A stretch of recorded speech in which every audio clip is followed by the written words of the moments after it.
ঘটনাটি আসলে শুরু হয়েছিল একটি নোংরা কুনজর থেকে।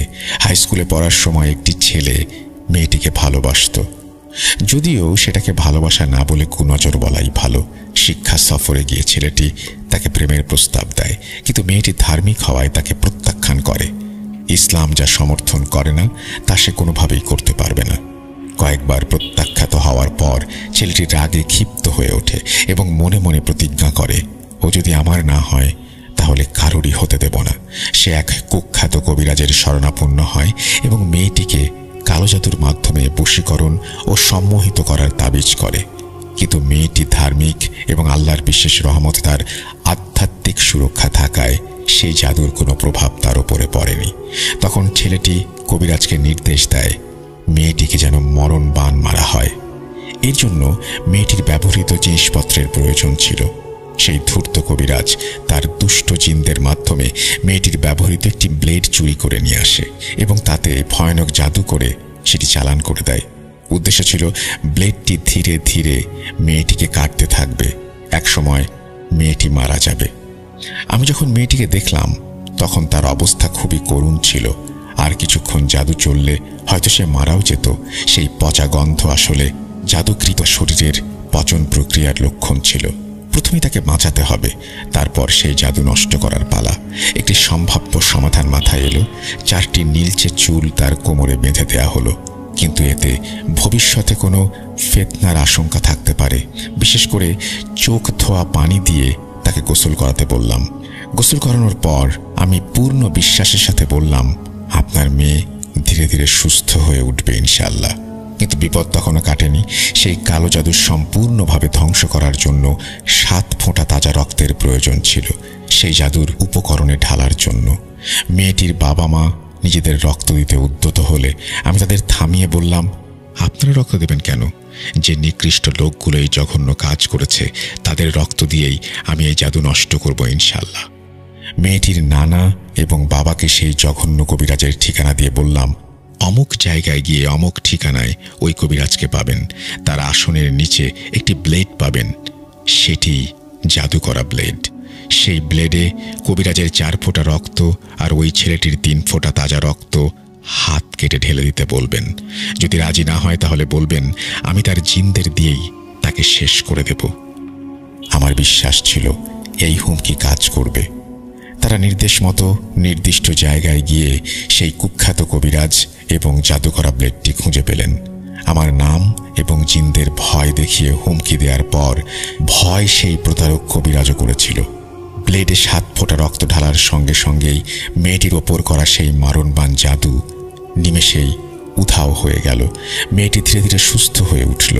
আসলে ধূর্ত কবিরাজ বাড়ির আশেপাশে 7টি দুষ্টু জিন পাহারায় রেখেছিল, যাতে কেউ মেয়েটির চিকিৎসা করতে এলেই সে আগে থেকেই খবর পেয়ে যায়, তার জাদু সাময়িকভাবে বন্ধ করে দিতে পারে, ফলে কেউ যেন আসল সমস্যাটা ধরতে না পারে এবং জাদুর রহস্য উন্মোচিত না হয়। আমি বাড়িতে ঢোকার আগেই আমার তীক্ষ্ণ দৃষ্টি শক্তির মাধ্যমে সেই 6টি জিনকে কাবু করে ফেলেছিলাম। কিন্তু একটি দুষ্টু জিন পালিয়ে গিয়ে সেই শয়তান কবিরাজকে আমার আগমনের খবর দেয়।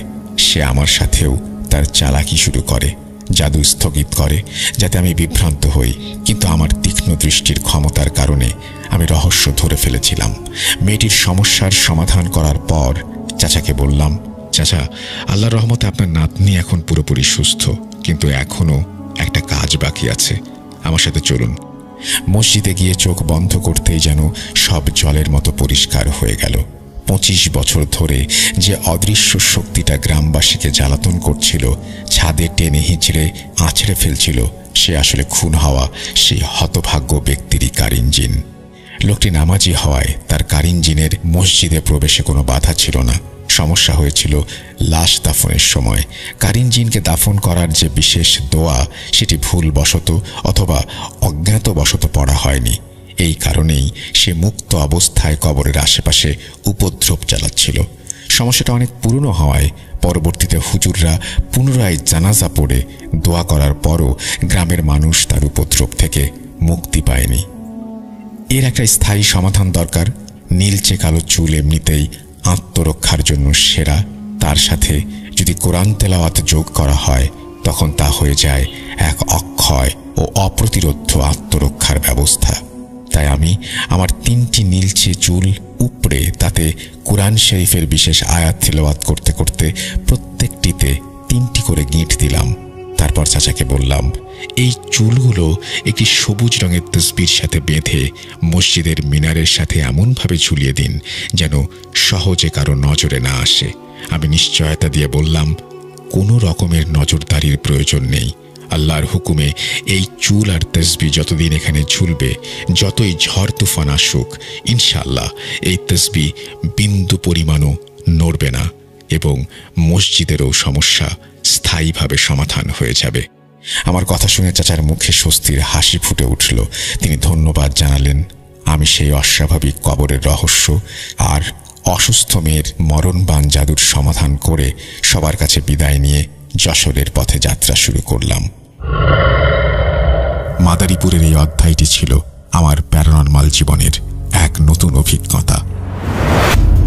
এই বলে তিনি তার ঘটনা শেষ করেছেন। আশা করছি এই ঘটনাটি আপনাদের ভালো লেগেছে। যদি ভালো লাগে অবশ্যই আমাদের জানাবেন। আমরা ঈদ উপলক্ষে আজকে একটা অডিও ক্লিপও এই এপিসোডে আপনাদেরকে শোনাবো।